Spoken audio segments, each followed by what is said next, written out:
All right, everybody, welcome to the 9 Years Podcast, episode 260, a nice round number, the sort of round number I'd like to come up on Countdown now and again, because you'd easily get it, but it never does. I have to speak to Mark Robinson about this. Well, next time we are on, Stu, so sorry, listeners, I am Nick Draper. Thank you for listening. Thank you for joining us this week. I'm joined by the face of the BBC Sport website, Mr. Stuart Deacons. And Stu, we need to get Robbo back on the podcast to talk about Countdown. I need to know about Anne Robinson and his thoughts about her presenting it now, because there's a lot of unhappy people around. Bet you didn't think this show was going to start this week talking about Anne Robinson, of all people. Yeah, do you know what? It's interesting. Countdown, a little bit different for me. Obviously, real shame that Sean Locke passed away this week. Of course, on 8 out of 10 Cats, they did a countdown, don't they? And it made me watch all the best bits. Oh, yeah, that hilarious. Like, there's some that I can't repeat, but just a great, a very talented comedian who made it look very easy, the dry wit. But they have Countdown on there. Yeah, I've been watching a lot of YouTube. I haven't watched the actual Countdown because I don't know, it's just Anne Robinson, she is the weakest link. I don't see her on Countdown. I just don't. Is she rude to people? Is she still there mentally? It's very awkward.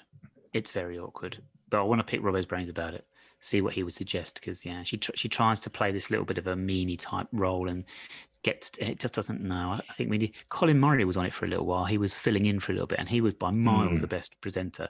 But Colin Murray is a very good presenter. Aaron Paul will back that one up as well. Definitely. Anyway, we're well off topic. Let's get back to the podcast and football. We've got two games to talk about this week, as we have done every week so far this season. Saturday, Tuesday. So Sunderland and Northampton we'll be talking about. We'll be looking ahead to the week ahead of us in League One on our trip to Ipswich, and then we'll be looking back 20 years to what happened this week in 2001. But Stu, let's get straight into it with these Sunderland and Northampton matches.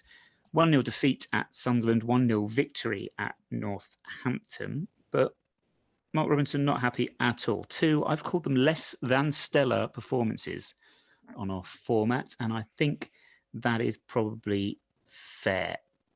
He wasn't happy after either game, was he? No, it's about two different games. Obviously, one going to Stadium of Light, just under 30,000 fans there, wasn't there, on Saturday? And he wants us to perform and go to these places and compete rather than just surviving, which we've done many a time. And then you go to Northampton, where we're the favourites and we should be imposing ourselves on the game. We haven't done that. So two different games, but ones that Robbo's not happy about. And it's interesting, isn't it? Because I'm actually pleased he's not happy, because he wants to be better. He wants to be better. He's striving to be better, even if we do well on games. So he's been not very critical. He's just been very honest. I want to take a minute actually to talk about Mark Robinson and his outlook on things, because it's something that I subscribe to. I'm very much of a mind with him. You spoke about high expectations, high standards, always wanting to do better. But he starts from a position of what did we not do well? What can we improve on? What are our failings? Oftentimes, and we see this in the Premier League a lot, managers come out and if they've not got the result that they were looking for, it's somebody else's fault. There's something else to blame. Referees had a bad game. A certain players made bad decisions. They don't really reflect on themselves, at least publicly. They don't reflect on themselves. They don't reflect on what the team's done. I think Robert absolutely does this. There's always look inward first. This is a lesson in life. This is what I say to my students. Always look into yourself first and think, right, if I've not got the result I wanted there, what do I need to change to make sure that I do better next time? Robert's all about this, which I think is very important. It's personal responsibility, which we are losing. And many years ago, we lost this in society, and we need to bring it back. And I just wanted to highlight that one. I'll give you an example. The Gillingham defeat and the Gillingham draw, that felt like a defeat. Oh, like a defeat, yeah. And the Sunderland defeat. And both times you've got the issue of, well, Gillingham deflected goal with the last kick of the game. What can you do about that? Sunderland, another deflected goal from long range. And as fans, I think, all right, with Gillingham, I think there probably is a case where you say, look, that's just one of those things that happens in football. But Robert's not having any of it. He said, no, if we've conceded a goal, it's because we've done something wrong. Sunderland, yes, there was a deflected goal again from distance, but should it have affected the result? No, Sunderland deserved to win. And there are issues as to, again, whether it be closing down, getting numbers out of the box enough to close down the striker, whatever it might be. He always looks straight away at what we can do. He even looks at himself. He's mentioned it before about perhaps getting formations wrong at the start of the Gillingham game, not getting substitutions wrong. He's questioning his role in it. And that, for me, is the attitude everyone should have. That should be the default position. And then after that, we can start to... It's why on this podcast, Joe, I never talk about referees. And I've been accused of being hypercritical on this podcast, and I'd take that. I am. I do. I do tend to look for negatives before I look for positives. But that's because I think you always look inward and you look to see where you can do better, and before you look blaming other people. Yeah, I agree. He said the substitution was honest and said, look, play two up front, play Presley and Palmer, and he said they were no better than what they had before. And he said, maybe I got it wrong. And that's right. Look, everyone makes mistakes. And he's honest enough to say that he's teaching his team. He's got a young team. So he's mentoring this team, but he's also new to first team, League One football. So he's learning on the job as well. I liked after Northampton the way that Anthony Hartigan wasn't happy. I see it a lot now. I think Robbo said, if they're not celebrating there in the dressing room because they know that wasn't good enough performance-wise, even though they won, and he's happy, and he's happy the fact that he's made history, got to the third round, and it is history, they're making their own history. But it's good that the players recognise that wasn't good enough.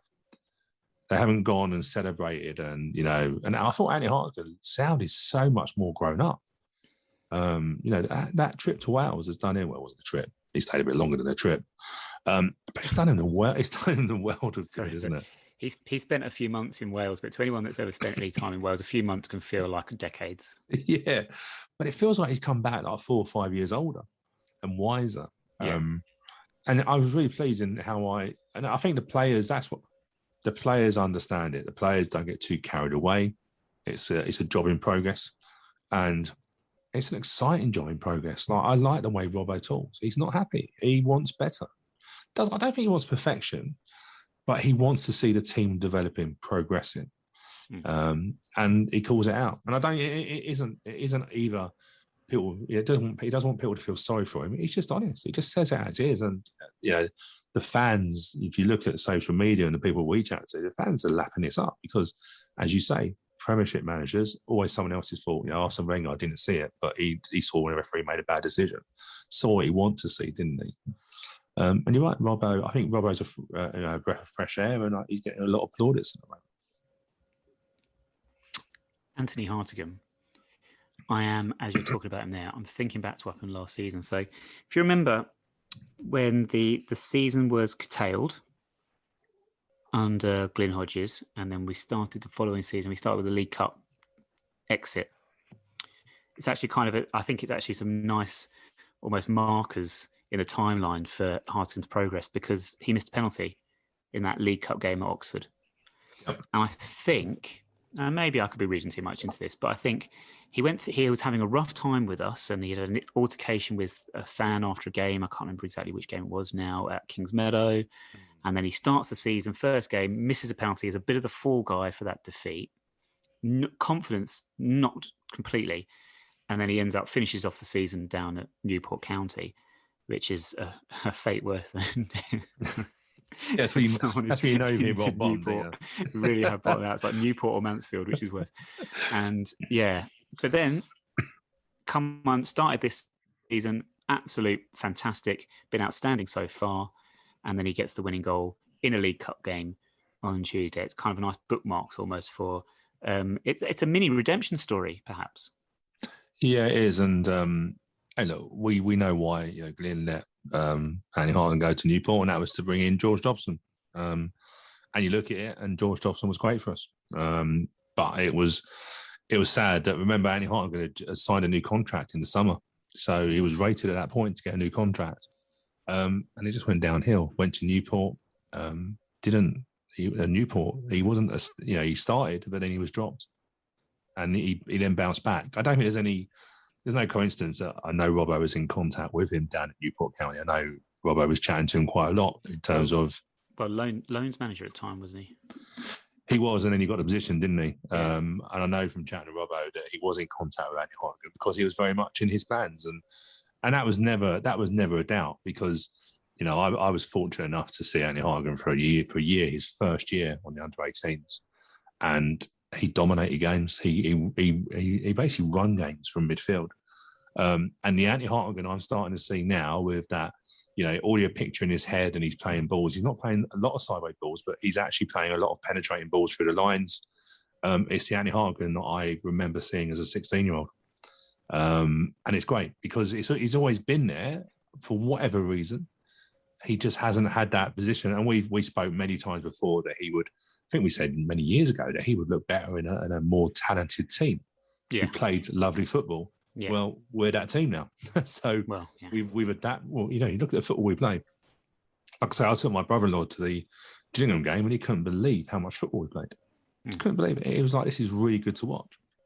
You know, really enjoyed it, and then commented how Gillingham spoiled the game. But I'm thinking, well, a couple of years ago, that was us. You know, well, within reason. I don't think we were ever as bad as, but we did play direct football. You know, breaking things up. You know, how many times have we been the team that's been stopping their fast winger going? You know, we've been that. Course, yeah. You know, and now we're playing the football, and Andy Hargan fits into that football, and a lot of the other players do. So.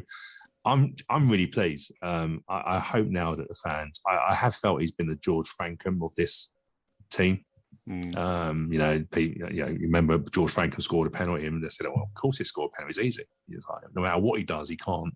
Yeah. Some players, no matter what they do, there's always one player. Always. Yeah, and I think that's him. I think it's a shame, but it obviously looks like he's got the right attitude this season, and he's working really hard. And I think he fits in. If you think about our best midfield too, at the moment, even though George Marsh is getting a lot of really good reviews, I think it's Woody and it's Richard and Andy Hargan's the first two in that midfield.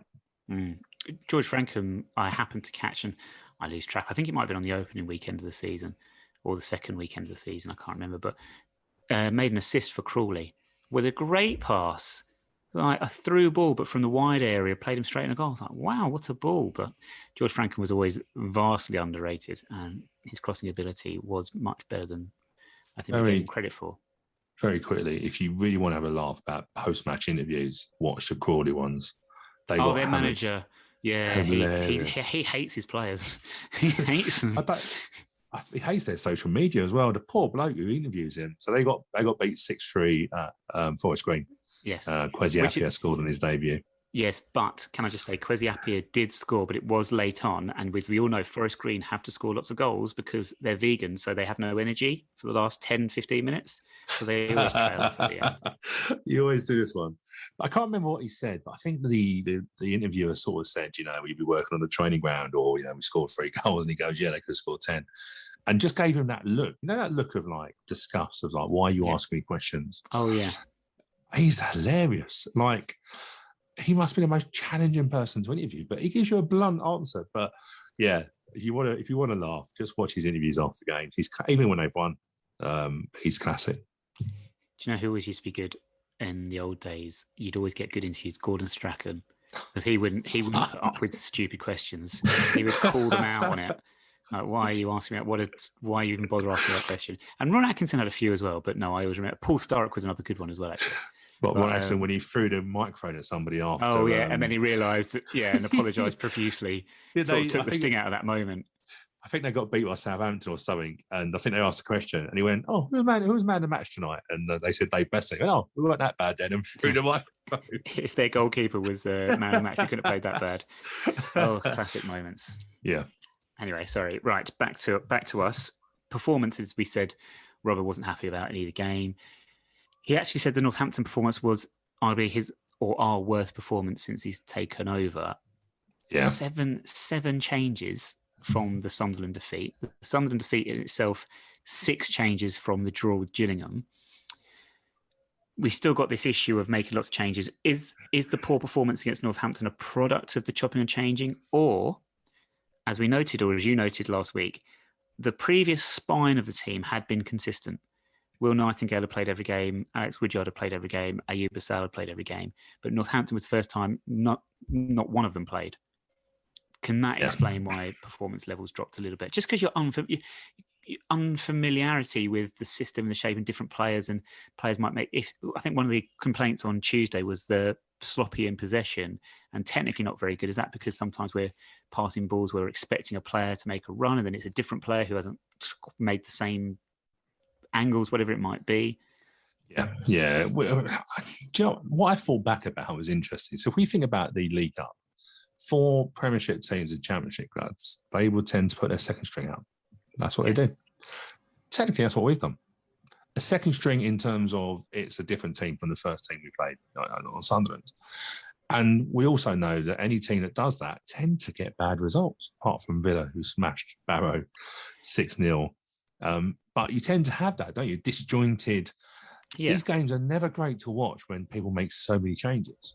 They're disjointed, the passage of play. We even have to look when, games like England games when we used to make 10 changes at half time. It was just a car crash second half, wasn't it?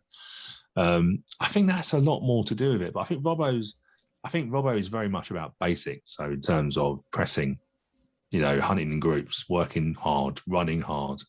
I think from memory he had a moan, didn't he, for was it a Bolton third goal against us, and he moaned that there was a player who run past a player, and that should never happen. Yeah, and I know that player is. I'm not going to name him because I look back just to get an idea. But I think his thing is about working hard. I don't think he felt that the team worked as hard as they should have. The Bolton one where he commented on being beaten to the ball when a player's run from behind you, it comes back to what I just said earlier about high standards and high expectations under Mark Robinson, because similar to what I say to my classes is you can make a mistake because everyone makes mistakes. Don't make the same mistake twice. And I felt that when he referenced it against Bolton, it was because that had happened at Doncaster where we switched off and a player had made a run and he'd overtaken ours, and that's how we conceded the goal up at Doncaster. But anyway, so that was just an aside. We've met, team changes. Formation changes as well, they play into it, don't they? Like with Premier League teams, when they go and you say they make wholesale changes. But actually, I think in recent years, what we've seen is the size of these squads are so big that their second strings or young players, or whatever, they're used to playing with each other. Whereas constantly, Saturday, Tuesday, between whether it's been league or cup, it hasn't mattered. We've made almost wholesale changes, sometimes formation changes. I get what you're saying. The process is still the same. We work more off the ball than we do on the ball, really, in a lot of our work and pressing high.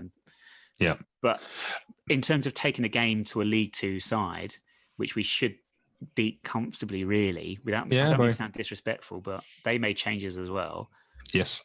And it was perhaps in possession where we weren't as strong. Yeah, and I think when we play badly, we do tend to make bad decisions. We take the extra touch, we don't create the angle. Robbo was very much about that we kept giving possession away, and then Northampton were in dangerous areas and putting pressure on and building up pressure, which obviously then gives them a chance of scoring. Interestingly, that no Ayo Vassell, not even on the bench, and Robbo was very much like he's 19. Made a point of saying, if you think about last season, it wasn't even a fault. He was at Braintree. It wasn't Braintree. Was it Braintree? No, it was Tunnel. Where did he go?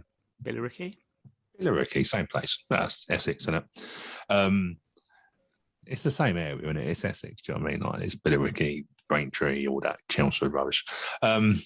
He wasn't even seemed good enough to be at that level. So he dropped him out of the squad because he thought, well, do I put him on the bench or not?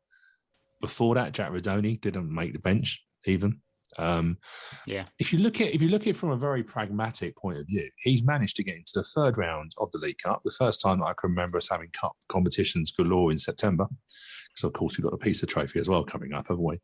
Which is a cup, but in terms of League Cup, how bad is our form at League Cup? So he's managed to get us into the third round, not being happy, but also rotated the squad, kept it fresh, ready to go into September, because August is a terrible month for games. So I understand why he's unhappy, but if you look at it from a very basic level, he's managed to rotate the squad, not get them all playing minutes, and still had a really impressive start to the season. Goalkeeping error on Tuesday? Before I'd seen it, there was lots of things about how bad the goalkeeper was. I reckon and it's not trying to make Andy Harton goal even better, but I reckon if you saw it behind the goal, the way he cuts across that ball, it's not the worst. I expect it to be something like, was it Tbilisi? Whatever his name was at Man United when Tissier. Yeah, I expected it not to be exactly like that, but the way he said it went through the goalkeeper, I expected it went through the goalkeeper, like, in terms of that. But it was a swerve, a bounce. Yeah, look. Do you know what? If we let it go in, we'd be asking questions, but it's not as drastic as people made out. And if you don't shoot, you don't score, and we don't shoot enough. That's the biggest thing. Is I keep moaning that we just don't shoot. No. Get some shots on target. You never know what's going to happen. Look at the deflected goals that we've had against us. Yeah. But we've had this conversation for years, and it's frustrating when we get in positions where we could shoot and we refuse not to. And we're getting better at that, I think. Against Gillingham, we had a couple we had a lot outside the area, actually. We struggled to get behind them. But Mabude and Asal were at least trying. Woodyard was trying, failed miserably on his occasion, but at least you can see the intent there, and we're progressing. You say, if you don't shoot, you don't score. Sunderland had that. They could argue if I want to say Whittaker. I think that's the wrong name. I'll double check it. He got the goal, but you felt that they would have got the goal eventually. However, whatever happened, they were very much on top, especially in that second half. But across the two games, we're looking at players who had the best week and the worst week. And I'd say the best week, I know we've spoken at length about Harscombe, but I think Zanev. Yeah, I agree. If you looked at a player of the month, let's be fair, we're in the end of October, end of August already. If you look, I fell asleep for half an hour this afternoon. I've woken up in autumn. And we just got in the fourth round, and we got a home draw against Arsenal. No, we don't know. We're going to find out a little later. Yes, we should say we are recording this before the draw has been made. So it's Rochdale at home. Yeah, great draw. But if you think about it, in terms of players of the month, I would say Alex Woodyard has sailed through that. But Zanev is in your top three. In terms of, I said at the beginning of the season, I was interested to see how he would, a lot of the players, how they would play with crowds, because they haven't. And goalkeeper is such a position where it's all about confidence. He made the error against Bolton, which gave away a penalty, but arguably kept us in the game at 3-1. He gave me kittens against Gillingham because he plays he's the extra man, isn't he? But if you actually listen to social media, there's a lot of talk about how good Zanev is from an opposition fan point of view. And the Sunderland fans, a lot of raving about him, how confident he looked and stuff like that. So, hey, look, do you know what? We look at players that potentially have sell-on value and stuff like that. But Zanev is he's getting a good reputation for himself, and he's got a great coach in Bezo. Carl Winchester, not Carl Whittaker. Honestly, and every time I hear that name, Winchester, I think of a Fast Show sketch from many years ago. But yeah, I mean, could anyone have had a worst week this week? I'm not sure, really. To be honest with you, you could argue Ayub because he got a rest and he got another booking on Saturday against Sunderland. Do you think that was behind Robbo's giving him a break, a little bit of like taking him out of the action a little bit, because he got another booking up at Sunderland, which, let's be fair, was shocking, because the reason he got a booking was because he didn't go down when he was dragged from behind. He was fouled, yeah. It's just, it's that thing now, isn't it? A couple of managers are saying it. Well, let's be fair, Jurgen Klopp doesn't think that anyone should be able to tackle anymore, but that's him. But with Asal, if he goes down, I think they said that defender was on a yellow. I'm not too sure. He stays up, doesn't get the advantage, and then goes in a reckless, petulant 19-year-old reaction, but because of the fact that he wasn't protected by a referee. Yeah. So. Frustration, isn't it? We said his booking against Gillingham where he kicked the ball away. Some of it, I think, it's just frustration, like I said, because he wants to influence games, and when he doesn't, with goals or assists, whatever it is, young players, they are going to get frustrated. So a little bit of a break for him as we won at Northampton to get into the League Cup third round, not for the first time ever. I do have to clarify this one because I get it. And I get the players saying we're making history because it's the first time we've done it as AFC Wimbledon or since we came back into the Football League in 2011. But when people say first time ever, no. We have to get we had this conversation. There was this YouTube video that popped up in the week that I saw. This guy has a channel and he goes to different grounds around the country and they rate atmosphere and food and drink and stuff like that. And he'd been to Plough Lane for the Bolton game and was talking about it. And and then I noticed that they referenced in that they'd been to Milton Keynes. So I thought, okay, that'd be interesting to see. And they were obviously talking about the history. And our message is, 1889 is when we were formed. We are the same club. We are the continuation. So if we are on message and on brand with the fact that we were formed in 1889, then we can't say this is the first time in history we've got through to the League Cup third round. Anyway, the last time we did get through to the third round of the League Cup was in the year 2000. We played Middlesbrough on Halloween, and the attendance at Selhurst Park that evening was 3,666, which was a hell of an omen on Halloween, I thought. But I get scared when I start thinking about these sorts of things. So what I say is John Hartson scored a penalty. We won 1-0. We were in Division 1 at the time, which in old money is Division 2, which is now called the Championship. And Middlesbrough were in the Premier League. And the attendance, as I said there, was just roughly 3,500, which was the same as it was for Northampton on Tuesday night. So Middlesbrough were not a draw back in the day. They did not attract. No, and let's not forget. I get what you're saying. You're right, and it's sometimes where we slip up a little bit with how we our messaging on point. But we've struggled to get out of round one most seasons, and there was one season we struggled to even get into round one when we had a preliminary game against Crawley, if you remember. God, yeah. Oh, how can I forget? Can you remember that? So Steve Evans possibly at that time when we both got into league. It was only the first season we got promoted, wasn't it? Yeah. And we had to play each other. A lovely evening at Crawley. But it's nice, isn't it?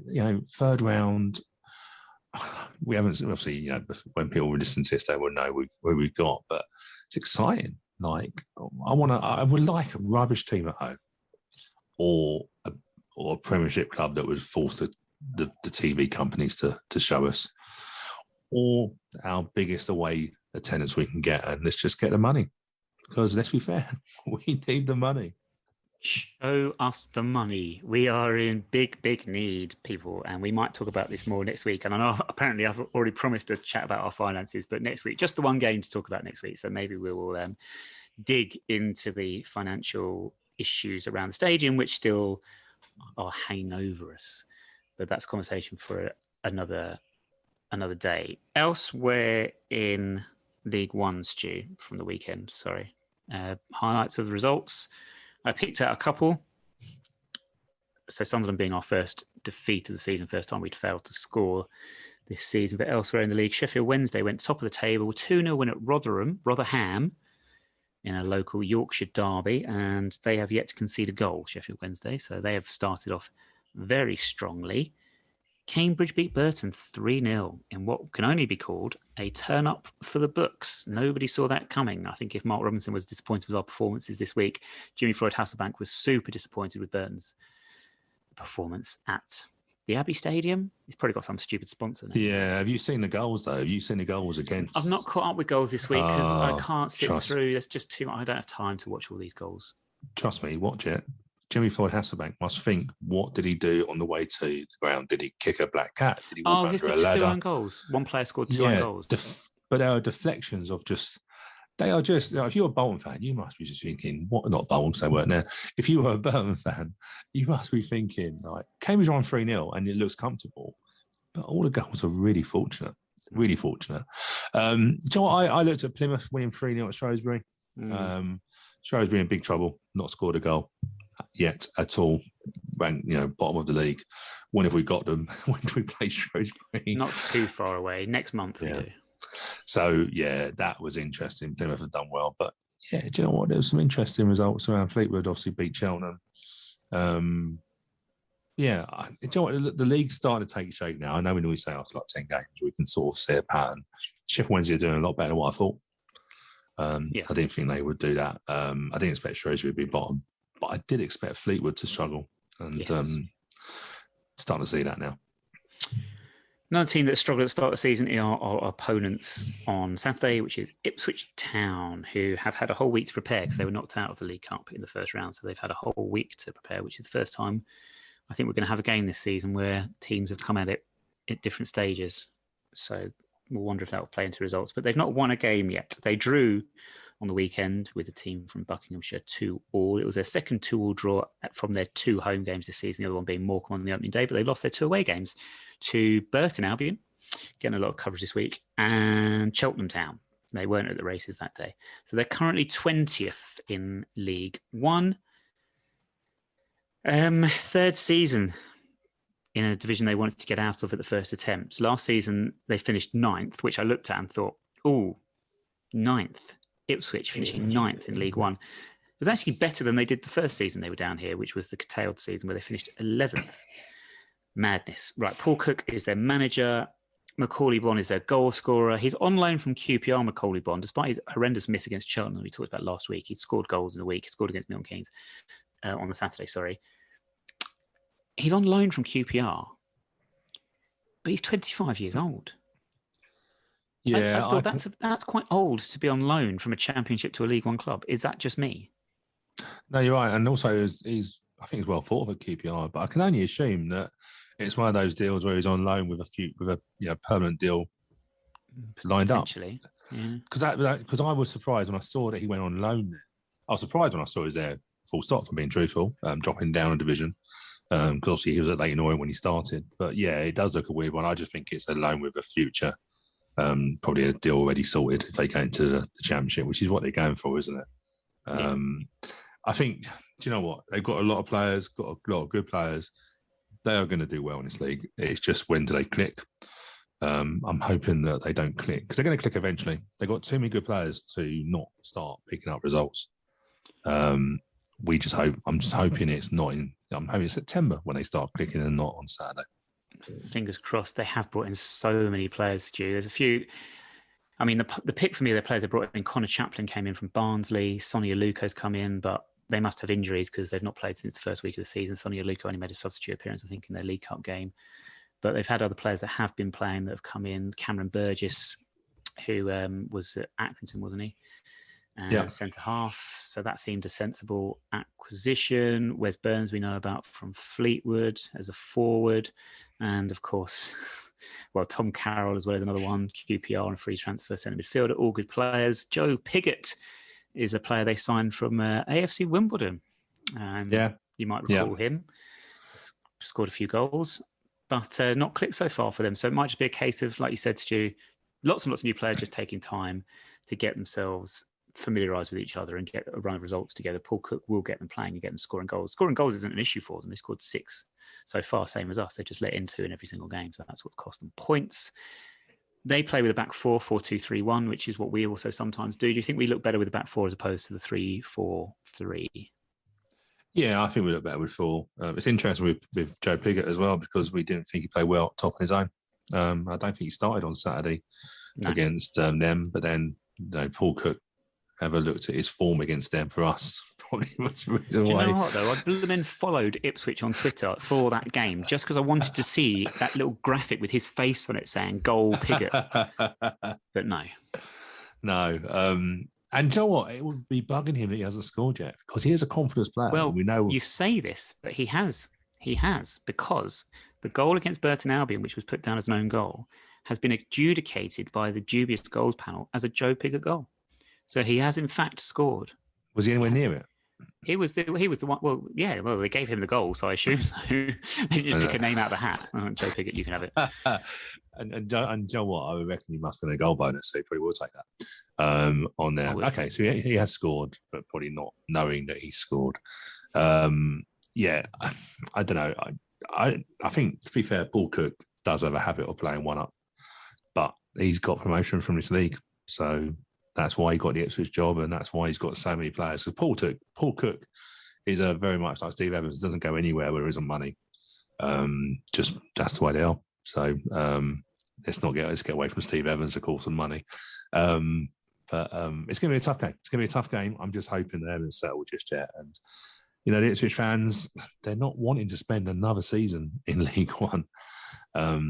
But it's a tough thing out. They've got to start hitting form soon. Otherwise teams will get a march on them. Paul Cook, the irony of Paul Cook is that he can't actually cook. He'd spy a cookbook in a corner. He'd be like, that's knee use to me. What's your prediction for Saturday scoreline? I think we'll pick a draw up there. I think it'll be a 1-1 draw.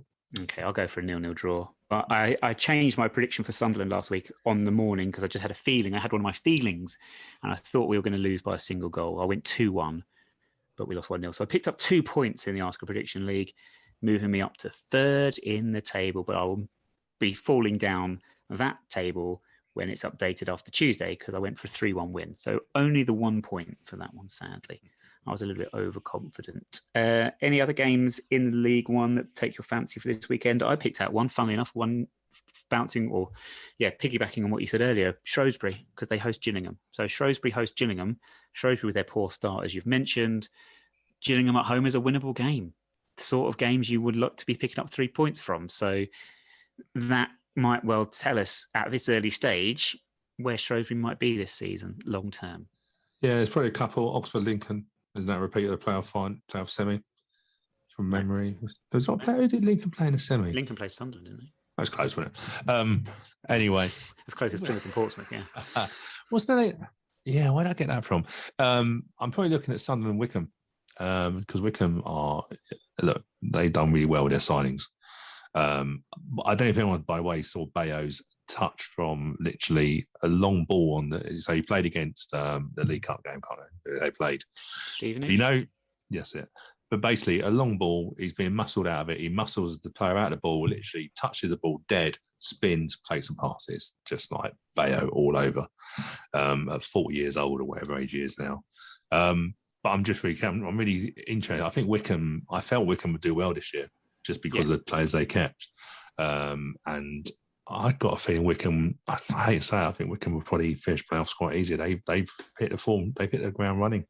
Yeah, I think we both, in our pre-season preview edition of the podcast, which you can still find on YouTube and iTunes and all the usual, I think we both said Wickham to finish top 6. That's not a surprise. Oxford were who played Blackpool, sorry. Yeah, that's cool. It was close, wasn't it? In the playoffs last season. They were in the playoffs, weren't they? Final. So there we go. Right. That's that. Few minutes to go. So let's look back, Stu, to 20 years ago. And for Wimbledon FC, this is not a very interesting week at all. It was an international week. We only had the one game, and there was no movement on anything to do with Milton Keynes this week 20 years ago. We had the 1-1 draw at Preston North End on the bank holiday Monday. Neil Shipley put us 1-0 up with a cracking 20-yard volley right on the stroke of half-time, and then Michael Keane equalised for them in the second half. It was a repeat of what happened the season before when we travelled to Preston on bank holiday Monday and had gone 1-0 up just before half-time with a Mark Williams header before they equalised in the second half. And that was that, really. Preston was a nice little ground to the time. It was still under construction. The second time we went, they knocked down the little stand behind the goal and had built the third, because they wanted it. It's the same all the way around now. They're symmetrical stadium now. When we went there the first time, they had this like terrace behind the goal, small little terrace, and then our stand was an old school like terrace at the front and seating at the back, grandstand type thing. Yeah, you went through like these theatre style, cinema style doors to get into your seat, and it was a really good day out actually. And this is the first time we scored that season. But anyway, we're talking about 20 years ago, which is a different game. And Neil Shipley scored. Joby McAnuff played very, very well as well. And he was coming into the side at that time. I don't know if you went to either of those games, actually. I went to the first one, and I remember very well that old stand that they had. I suppose with Preston's got so much history. Yeah. And it felt really sort of like normal that they had an old stand falling to pieces. It just felt, they're old, aren't they? Yeah, I mean, this was, but don't forget, like, having been brought up on Premier League football, and this was my first away game, because I hadn't been up to Burnley before that as a second tier side. And this was like, it's different down here because we haven't got these beautiful gleaming all seat, all plastic stadiums. This is different. It's different down here. It is different down here. But it's such a typical figure there. Do you know what I mean? Like down here, it's just like proper football. Yeah. Don't want to stay long, but it's proper football. It's proper football. And it was.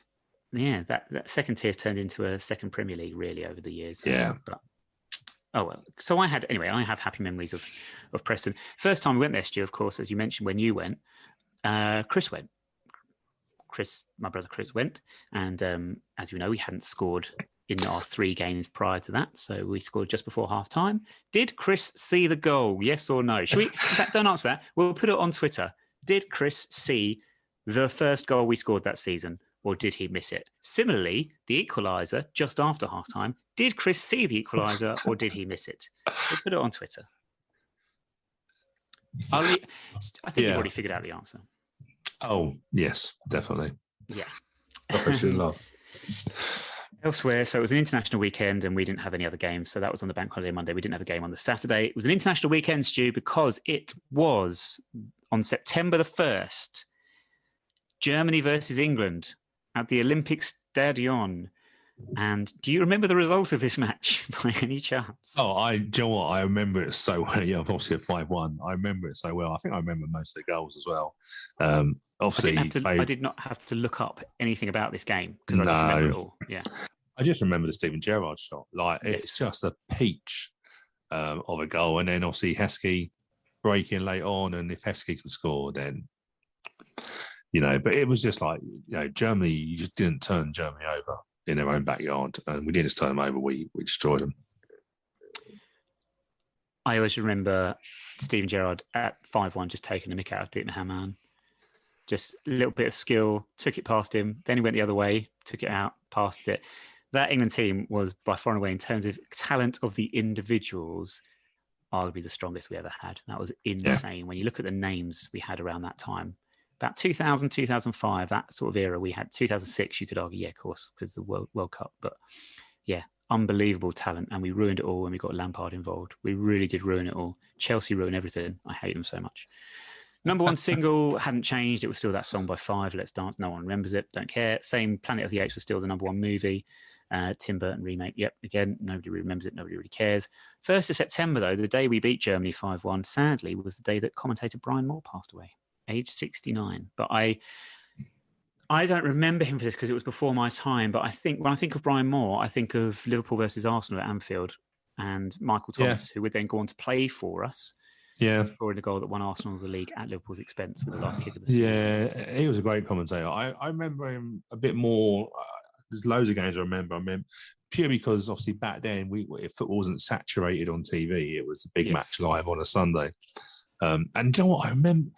You're laughing. First thing that came into my head was I remember him commentating on Liverpool going to Millwall, the old Den, not the new Den.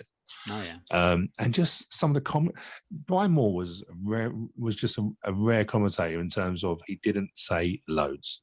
He didn't, he didn't over talk, but when he did talk, they were normally very much statement. Some of the best commentators. So if you look at, one of my favorite commentators was Jonathan Pearce, but only for radio. Jonathan Pearce, when he used to do Capital Gold many, many years ago, when I used to listen to, again, because there wasn't loads of TV on football, on football and TV, sorry. But on Capital Gold, he used to commentate. But he would, for radio, he was excellent. I've never felt he transferred onto TV that well. But Brian Moore was a very, very good commentator. But yeah, the big match live on a Sunday. And if you ever watch the big match live or the highlights that they show on BT Sports and stuff like that, a lot of his commentary is on it. And on that note, Stu, we'll bring things to a close. Thank you for joining me this week. Thank you. And thank you to all of you listening. Updates from Ipswich will be on our Twitter at 9YRS Podcast. And we're about to find out and sit down and watch the third round draw for the League Cup. So you will know the outcome of this as you're listening, and you'll know if our anticipation and our excitement is going to be rewarded. Who knows? It might be Arsenal, Stu, because they're 5-0 up at West Brom as we're recording this. Southampton is 7-0 up at Newport County, which is, wow. Aaron Ramsdale made his debut tonight for Arsenal. Did he? Yeah, because before we were recording, my wife recognised it. Rambo's playing for Arsenal. Yeah, he's signed for them. Well, hopefully we've not just jinxed him and he'll get a clean sheet. There's still about 35 minutes to go in that one. But anyway, we shall find out what we've got waiting for us in a couple of weeks in round 3. But for now, I will say Alexa Bliss, bag first, milk last, 2 + 2 = 4. And we shall speak to you again next Friday.